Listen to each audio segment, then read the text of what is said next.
अस्सलाम वालेकुम दोस्तों, आज मैं जिस टॉपिक पर वीडियो बनाने जा रहा हूँ वो इंतहाई अहम टॉपिक है और वो तमाम उन लोगों के लिए है, उन यूट्यूबर्स के लिए है जिनके चैनल्स ऑलरेडी मोनेटाइज हो चुके हैं।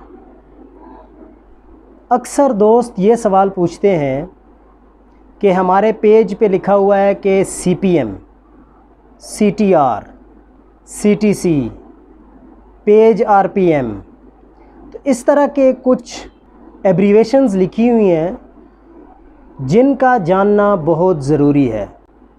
हम बात करेंगे CPC की, CPM की, CTR की, पेज RPM की और CPA की। अगर आप हमारे चैनल पर नए हैं तो प्लीज़ हमारे चैनल को सब्सक्राइब करें और बेल आइकन ज़रूर प्रेस करें ताकि आने वाली हमारी सारी वीडियोस आप तक पहुंच सकें और आप इस तरह की वीडियोस से मुस्तफ़ीद हो सकें। आपका रेवेन्यू इन 5 एब्रीवेशंस पर डिपेंड कर रहा होता है। यूट्यूबर्स जितने भी हैं उनका मकसद यही होता है कि हम अपना ऐसा कंटेंट बनाएं कि उससे हमारी अर्निंग हो। लोग ये समझते हैं कि शायद सिर्फ एडवर्टीज़मेंट बेस्ड ही अर्निंग होती है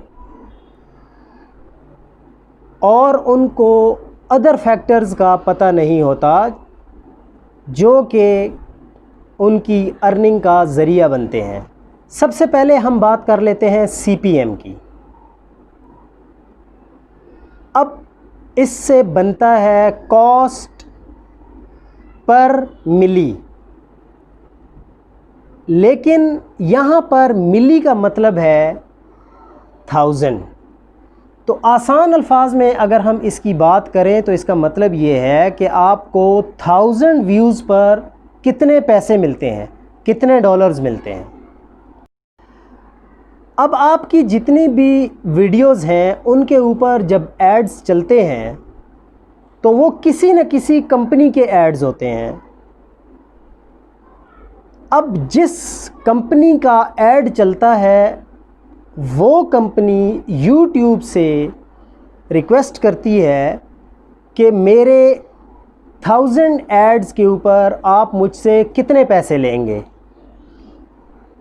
और फिर YouTube जब वो पैसे रिसीव करता है उसका 55% उस शख्स को पे किए जाते हैं जिस शख्स की वीडियो के ऊपर एडवर्टीज़मेंट चलती है। अगर YouTube एक कंपनी से उसके ऐड चलाने के $2 लेता है 1000 एड्स के ऊपर, तो YouTube 55% उस शख्स को पे करेगा जिस शख्स की वीडियोस के ऊपर वो एड्स चलेंगे। जैसा कि आपको मालूम है कि टैक्स की डिडक्शन भी होगी, उसके बाद पेमेंट बकाया उस शख्स को मिलती है जिसकी वीडियोस होती हैं, जिसकी वीडियोस के ऊपर एड्स चलते हैं। तो कंपनी वाला जब YouTube से पूछता है कि मेरे 1000 एड्स अगर आप चलाएंगे तो मेरी कॉस्ट क्या होगी, तो वो भी यही पूछेगा कॉस्ट पर मिली क्या होगी। और हम जैसे यूट्यूबर जिनकी वीडियोस के ऊपर वो ऐड चलने होते हैं वो YouTube से पूछता है कि कॉस्ट पर मिली हमें कितना मिलेगा।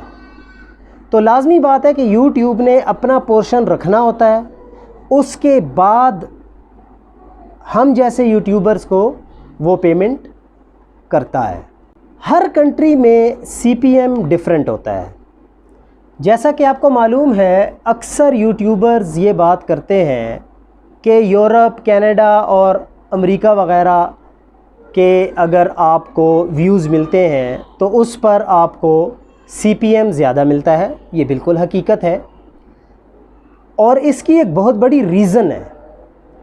YouTube इस बात को समझता है कि ये जो कंट्रीज़ हैं, यूरोपियन साइड वाली कंट्रीज़, इसके सब्सक्राइबर्स और यूट्यूबर्स लॉयल हैं, जबकि यूएई, सऊदी अरब, पाकिस्तान, इंडिया, इस तरह की जो कंट्रीज़ हैं इस साइड पे, यूरोप के अलावा, उनको यूट्यूब ये समझता है कि ये लॉयल नहीं है, जिसकी वजह से वो फिर हमें उसी हिसाब से पेमेंट भी कम करता है, यानी सीपीएम हमारा बहुत कम होता है।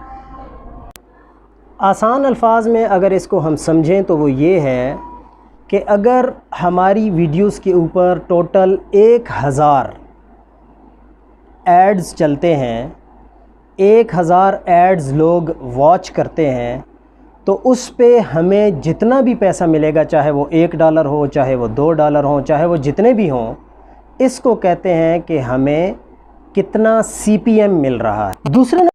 दूसरे नंबर पर हम बात कर लेते हैं कॉस्ट पर क्लिक यानी सीपीसी। मैंने आपको पहले बताया कि अर्निंग का ज़रिया है, मुख्तलिफ़ फैक्टर्स हैं, जिसमें से पहला फैक्टर हमने एक्सप्लेन किया वो सीपीएम है। दूसरा फैक्टर है सीपीसी। मिसाल के तौर पर मेरी वीडियो के ऊपर यूट्यूब 1000 ऐड दिखाता है, लेकिन लोग जब उस पे क्लिक करते हैं, वो फॉर एग्ज़ाम्पल सिर्फ 100 लोग क्लिक करते हैं, तो मेरा सीपीसी क्या होगा? 10%। यानी 1000 लोगों में से 100 लोगों ने अगर मेरी वीडियो के ऊपर क्लिक किया तो इसको कहेंगे कॉस्ट पर क्लिक। तो एक क्लिक की कॉस्ट क्या होगी, यानी एक क्लिक पे मुझे कितने पैसे मिलेंगे, या 1000 क्लिक के ऊपर मुझे कितने पैसे मिलेंगे। इसी तरह जब हमारी वीडियोस के ऊपर जिस कंपनी के ऐड चलने हैं, वो कंपनी से यूट्यूब कहेगा कि आपने एक क्लिक के ऊपर इतने पैसे हमें पे करने हैं, 1000 क्लिक के ऊपर इतने पैसे हमें पे करने हैं। इसी तरह फिर यूट्यूब हमें ये बताएगा कि एक क्लिक के ऊपर हम आपको यानी यूट्यूबर्स को इतने पैसे देंगे और 1000 क्लिक्स पर इतने पैसे देंगे। इसको आसान अल्फाज में इस तरह समझ लेते हैं कि मेरी वीडियोस के ऊपर 1000 एड्स आए, लेकिन 100 लोगों ने क्लिक करके वो ऐड देखा या ना देखा ये एक अलग बात है, सिर्फ क्लिक कर लिया तो उसके भी मुझे पैसे मिलेंगे। और इस बात को भी समझना ज़रूरी है कि इसीलिए कहा जाता है कि आपने अपने जो डिस्क्रिप्शन दी होती है, जो टैग्स दिए होते हैं, जो आपने वीडियो का टाइटल दिया होता है, इसीलिए कहते हैं कि उसमें आप अच्छे से कीवर्ड्स यूज़ करें, क्योंकि कुछ कीवर्ड्स पर आपको पेमेंट ज़्यादा मिलती है और कुछ कीवर्ड्स पर आपको पेमेंट कम मिलती है। जैसे फ़ाइनेंस से रिलेटेड अगर आप कीवर्ड्स यूज़ करें तो उसकी पेमेंट ज़्यादा है। इंश्योरेंस से रिलेटेड अगर आप कीवर्ड्स यूज़ करें तो उसकी पेमेंट भी ज़्यादा है। तो इसका मतलब ये है कि कुछ कीवर्ड्स महंगे होते हैं और कुछ कीवर्ड्स सस्ते होते हैं। अक्सर आपने ये सुना होगा कि बड़े यूट्यूबर्स ये बात करते हैं कि हमेशा अपने कीवर्ड्स का ख्याल रखा करें। तीसरे नंबर पे most important factor is CTR। CTR कहते हैं क्लिक थ्रू रेट। इसका आपने सबसे ज़्यादा ख्याल रखना है, क्योंकि आपको इस बात का अंदाज़ा होना चाहिए कि CTR अगर आपका 10% से बढ़ता है तो समझ लें कि ख़तरे की घंटी है, लेकिन अगर आपका CTR 15% से बढ़ जाता है तो समझ लें ज़्यादा ख़तरे की घंटी है। लेकिन एक दिन से कोई फ़र्क नहीं पड़ता, 2 दिन से कोई फ़र्क नहीं पड़ता, 3 दिन से कोई फ़र्क नहीं पड़ता, लेकिन अगर 4, 5, 6 दिन लगातार आपका CTR जो है वो 15% से ज़्यादा आएगा तो इससे यूट्यूब को शक होगा कि शायद इनवैलिड क्लिक्स हो रहे हैं। लेकिन अगर आप इनवैलिड क्लिक्स नहीं कर रहे या अगर आप इनवैलिड क्लिक्स नहीं करवा रहे तो आप यूट्यूब से ये रिक्वेस्ट कर सकते हैं कि ये जो क्लिक्स आ रहे हैं ये इनवैलिड क्लिक्स नहीं हैं, ना मैं ख़ुद इनवैलिड क्लिक्स कर रहा हूँ, ना मैं इनवैलिड क्लिक्स करवा रहा हूँ। तो उस पे फिर यूट्यूब ऑब्ज़र्व करेगा कि क्या वाकई ये बात है कि इसमें इनवैलिड क्लिक्स नहीं हैं, और अगर वो क्लिक्स जेन्युइन हुए तो आपका CTR अगर ज़्यादा भी होगा तो यूट्यूब उसको कंसिडर करेगा। लेकिन अपने CTR को कोशिश ये करनी चाहिए कि 10 से नीचे ही रखना चाहिए। CTR जो है ये CPM और CPC के दरमियान एक कड़ी की हैसियत रखती है। यानी कहने का मकसद ये है कि अगर एक ज़ंजीर है, उस ज़ंजीर के अगर 2 टुकड़े हैं तो 2 टुकड़ों को मिलाने के लिए जो इस्तेमाल होती है उसको CTR कहते हैं। यानी अगर YouTube आपकी वीडियोस के ऊपर फॉर एग्ज़ाम्पल 1000 एड्स को दिखाता है, लेकिन उसमें से जो क्लिक करने वाले लोग हैं वो हैं 1000 में से सिर्फ 100, तो आपका CTR क्या होगा? 10%। लेकिन अगर आपकी वीडियोस पर एड्स दिखाए जाते हैं 1000 और उस पर क्लिक्स हो रहे हैं 300, तो आपका CTR होगा 30%, विच इज़ वेरी डेंजरस। हालांकि अगर आपका CPC ज़्यादा हो तो YouTube को तो खुश होना चाहिए, और YouTube चाहता भी यही है कि CPC ज़्यादा हो, यानी क्लिक ज़्यादा हो। लेकिन CTR अगर आपका बढ़ेगा तो YouTube को ये लगता है कि ये क्लिक्स इनवैलिड हो रहे हैं, जिसकी वजह से YouTube इस चीज़ पर ज़ोर देता है कि आपने अपने CTR को कंट्रोल रखना है। और अगर आपका CTR 15% से ऊपर रहता है 4 दिन, 5 दिन, 6 दिन, 7 दिन लगातार, तो YouTube आपके एडसेंस अकाउंट को टेम्पररी भी ब्लॉक कर सकता है और आपके एडसेंस अकाउंट को परमानेंटली भी ब्लॉक कर सकता है। तो इसलिए इस चीज़ का बहुत ज़्यादा ख्याल रखना है कि आपका CTR 10% से नीचे ही रहे। चौथी एब्रीवेशन जो कि यूज़ होती है वो है पेज RPM, रेवेन्यू पर मिली। रेवेन्यू पर मिली मीन्स रेवेन्यू पर 1000 इम्प्रेशन। अब इम्प्रेशन तो आपने सुना ही होगा कि अगर आपका चैनल मोनेटाइज्ड नहीं भी है तो वहाँ पे भी इम्प्रेशंस आते हैं। यानी YouTube आपकी वीडियो को लोगों तक पहुँचाता है, लोग देखें या ना देखें ये एक अलग बात है, लोगों तक पहुँचाता है, उसको बोलते हैं इम्प्रेशन।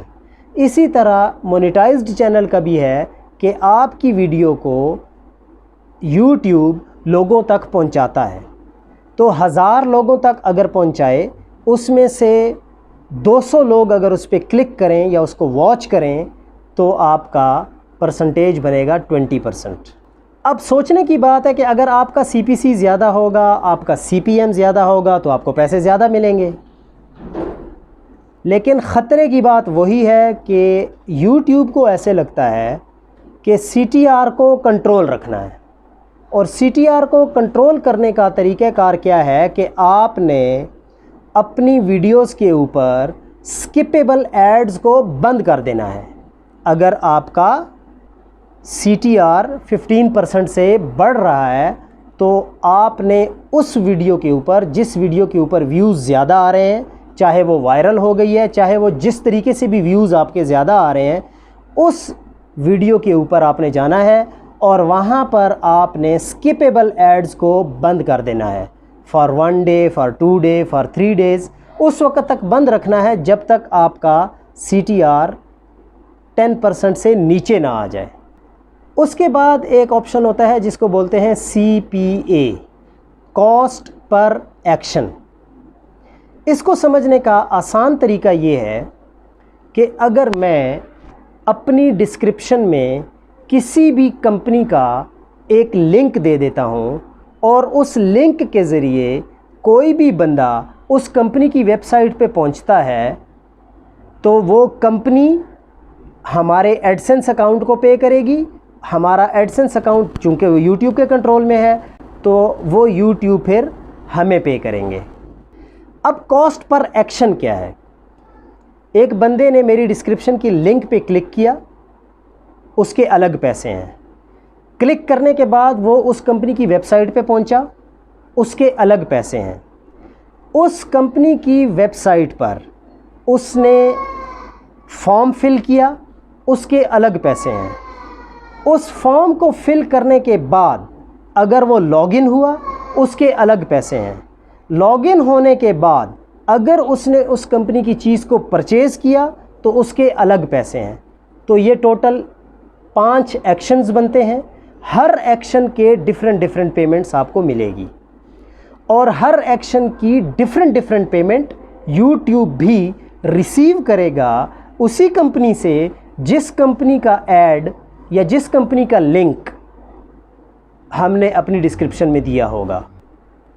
उम्मीद है कि आज की वीडियो आप लोगों के लिए बहुत मुफीद साबित होगी और इससे आपको बहुत फ़ायदा मिलेगा।